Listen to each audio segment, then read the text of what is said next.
UAW members. So thank you. Few thank yous. Incredible Mayor Lori Stone, thank you. Thanks for the warm invitation. Congresswoman Haley Stevens, again, thank you. We know how important it is to have friends. I'll have to tell you, too, it will be much better when the House of Representatives has Democrats having the gavels. So let's send Carl Malinga to the Congress. Make sure we get this done.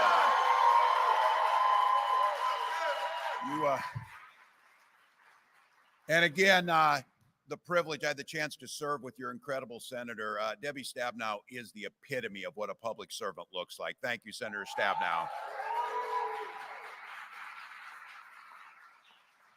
And once again, she needs more company. You need to send and have Senator Slotkin as be our next senator. Make sure that gets done. And this is one, I know you all know it, but I'm bringing this from the rest of the country that knows it too. You have got a hell of a governor in Gretchen Whitmer. So, you know.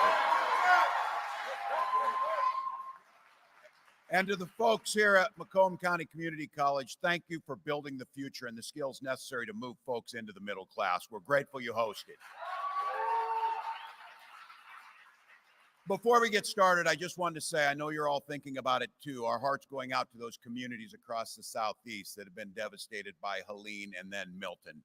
Vice President Harris, President Biden, watching developments closely, working with states, local governments, and the governors. She'll stand with the people of the region every step of the way until this recovery and rebuilding is done from these storms, because that's what Americans do at a time of crisis. So thank you. All right.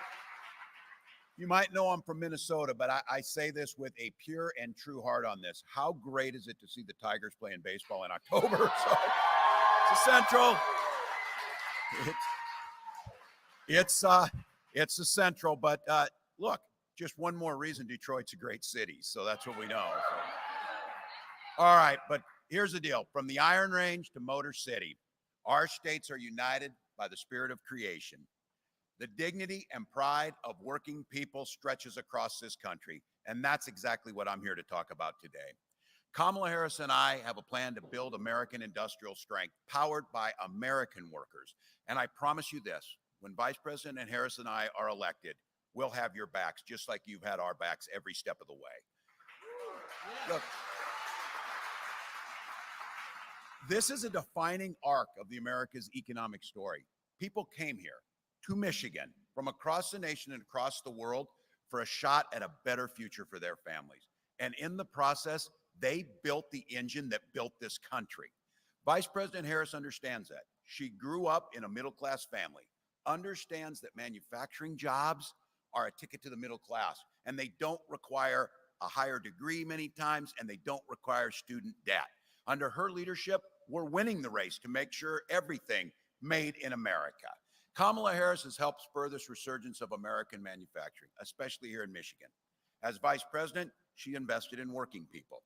And today, there are more factories getting built, more auto and construction jobs, and more American energy being produced than any day when Donald Trump was president.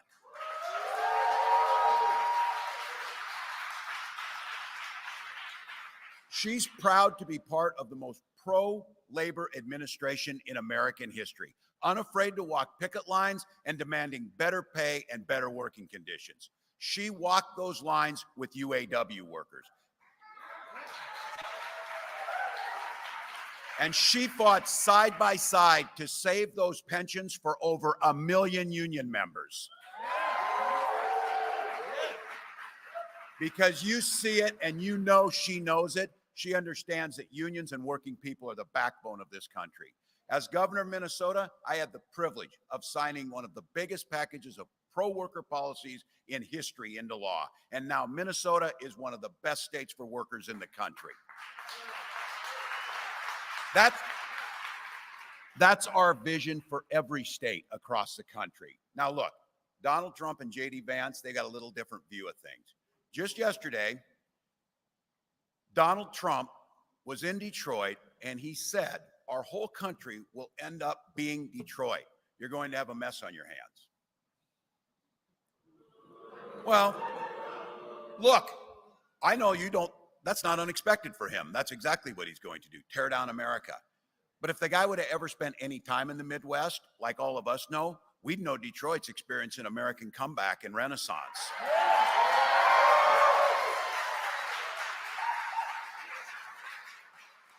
Look, I'm a Twins fan, and you whipped our ass. We know where this is. Detroit's there, so we know. City's growing, crime's down, factories are opening up. But those guys, all they know about manufacturing is manufacturing bullshit every time they show up. Every time they show up. Look, this guy has spent his life, Trump has spent his life talking a big game, but he has been an absolute disaster for working people. One of the biggest losers of manufacturing jobs of any American president in history. Under Donald Trump, we saw 280,000 Michigan jobs gone. 30,000 of those manufacturing jobs gone. Nearly 9,000 auto industry jobs gone. Trump's presidency was an endless string of broken promises. He actually came here to Warren when he first ran, and he promised you, under a Trump presidency, you won't lose a single plant. Technically, it wasn't a lie because he lost 6 of them, not 1. So, as they fact checked me, I got it right. They lost 6 of them. Look, he lost the GM transmission plant down the road. I'm not telling you anything you don't already know. He promised to fight for union workers, repeatedly turned his back on them. He even encouraged automakers to move manufacturing out of Michigan and go to anti-union states so they could pay their workers less. There's the reason that the UAW members endorsed Kamala Harris, and your president and many of your members called him exactly what he was, a scab. All right, we all get it. Americans worry about it. He promised you he would stop the offshoring of jobs, but he cut taxes for corporations that during his presidency shipped 200,000 jobs overseas. He awarded $425 billion in federal contracts to companies that were offshoring those jobs. So some of you, this is spinning right now, you're thinking. So he gave your tax dollars to companies who sent your jobs abroad. That's Donald Trump. As a result of his trade wars, his disastrous mismanagement of COVID, at the end of his presidency, he had wiped out more than half of the manufacturing jobs that had been created in the decade before he came in. He was asleep at the wheel while China seized the advantage. And now he says we should just let China dominate the auto industry. But it's no surprise, Trump's all talk when it comes to being tough on China. Some of you heard this. We just found out his Trump-branded Bibles, yeah, they're printed in China. This dude even outsourced God to China. So just so we know. Again, I'm going to try and be generous here. I don't blame him. He didn't notice the Made in China sticker because they put it inside a place he's never looked in the Bible. So,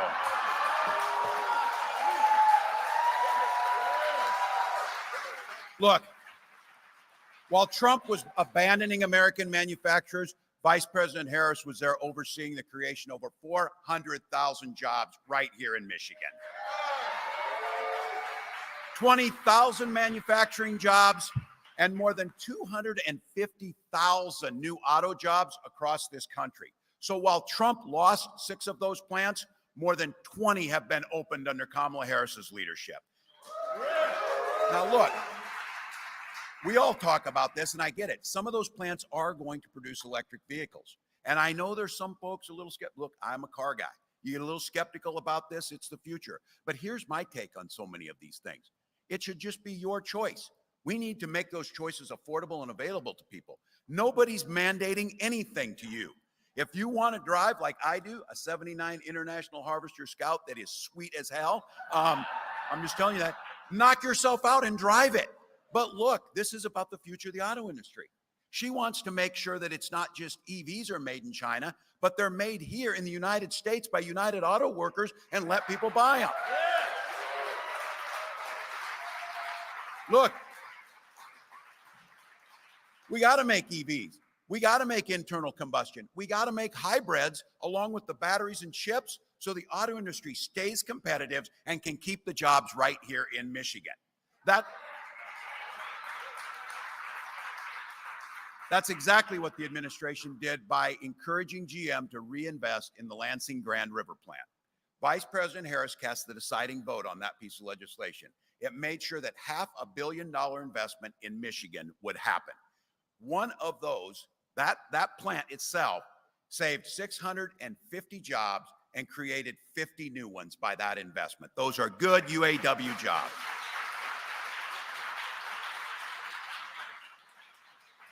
But Donald Trump and J.D. Vance can't be satisfied with that. J.D. Vance said if he and Trump were elected, they would maybe cancel those grants, shutting that plant down. And he said not to worry about it, he said, because those jobs are just table scraps over there, table scraps. Tell that to 650 families who feed their families with those table scrap jobs. That's how this works. Look, we got to talk to our neighbors. These guys couldn't give a damn about Michigan workers. They care about their billionaire friends like Elon Musk. Now, look, this is the guy. This is the guy. Remember they caught him on tape, Elon Musk and Donald Trump talking? They were laughing about the idea of firing striking workers. You go in there and fire them before they can go on strike. Meanwhile, Musk is building his new auto plant. Not in Michigan, in Mexico. Going to build it in Mexico. And he rolled out, going to get his parts, red carpet, from China. So this is the guy that wants to be our economic czar for the country, the guy who wants to fire workers and bust unions, a guy who wants to take auto manufacturing to Mexico and source it with Chinese-made parts. You talk to your neighbors and friends and tell me if anybody in Michigan thinks that's a good idea, because it sure the hell isn't a good idea. Look, but it's not enough. You go out and talk to them. You talk to folks. We'll tell them who they are. Tell them who Donald Trump is. Tell them these policies. But we got to give them something to vote for. We got to tell them what we stand for and what we want to vote for. So here, let me tell you exactly what Vice President Harris and I will do. We're going to create an American forward strategy for manufacturing, one that builds on the historic investments, bipartisan infrastructure law, CHIPS Act, Science Act, Inflation Reduction Act, creating all kinds of new opportunities, ones that empowers American workers, revitalizes manufacturing communities, leads us into an industries of the future, and keep out innovating and out competing the rest of the world. We never fear the future. You build the future, and this gives us the opportunity to do it.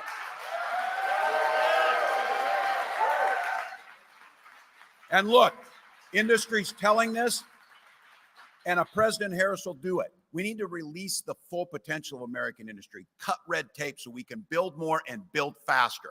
We'll create new American forward tax credits, ramp up investments to create more jobs in strategic industries that are essential to economic growth and national security. And these tax credits will reward companies that guarantee the workers' right to organize.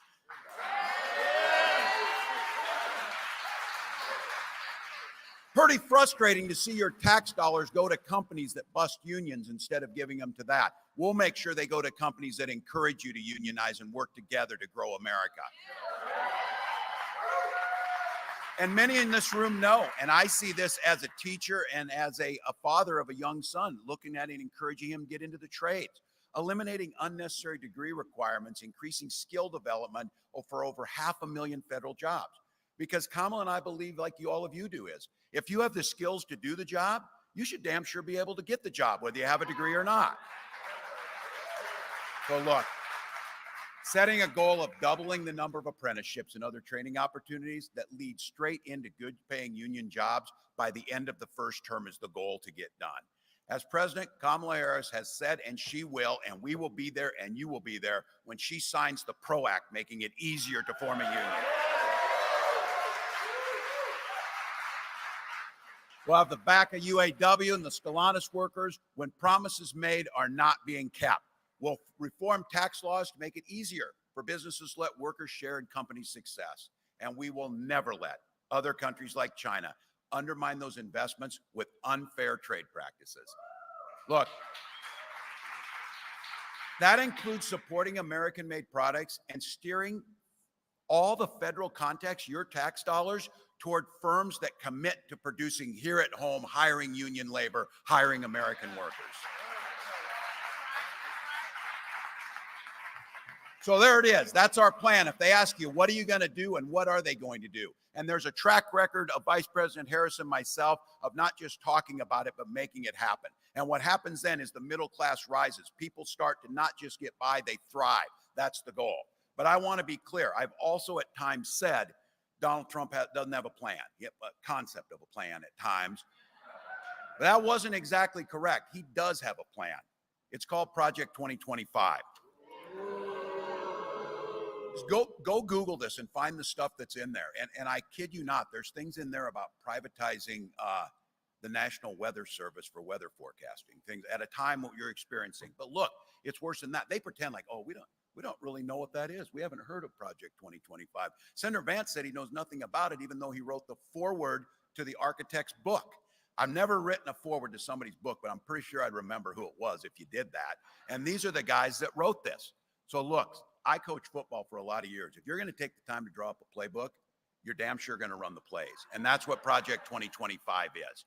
And I'm telling you, this thing is a damn nightmare. His Project 2025 would repeal the bipartisan infrastructure law, the Inflation Reduction Act. That would threaten hundreds of thousands of new manufacturing jobs, including those right here in Michigan. The ones that J.D. Vance said those 650 jobs were table scraps. Good paying union jobs, building America, and those are table scraps.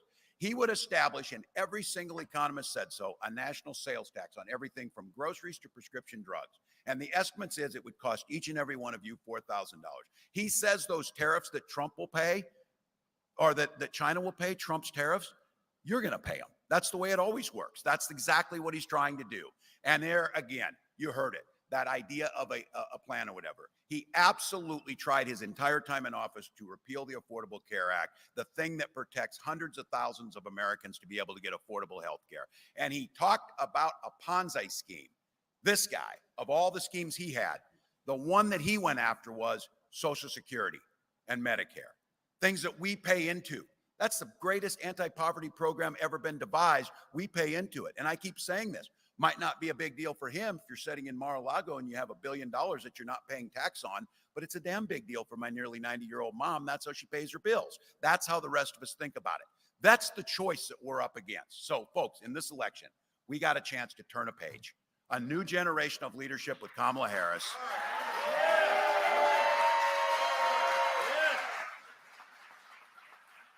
A new way forward from the chaos and the nonsense and the ridiculousness of Donald Trump. And here's the thing. It's a privilege to do it. We've got 25 days to work together to make a difference for the next 40 years, to revitalize American manufacturing, to take our lead, to put the middle class at the center, not the billionaires, to ratchet down the name calling, and just honest to God, not having to listen to this guy again for the next 4 years. So, look. I'm talking to a group of folks who know how to work and know what a hard day's work look like. So I know we're asking a lot, but we got 25 days. This is all gas, no brakes, sleep when you're dead type of attitude. I've been saying that, and someone came up to me and said, man, you're taking this way too serious there, Governor. You look like hell, man. We're working on this. Well, I'll look like hell for 25 days if it means putting Kamala Harris in the White House, Americans at the forefront of this. So you know, she says it. You've done it. You've been on the picket lines. You helped build America on this. You know better than anybody on this. When we fight together, we win. When we vote, we win. When we fight, we win. Thank you. Let's get this done.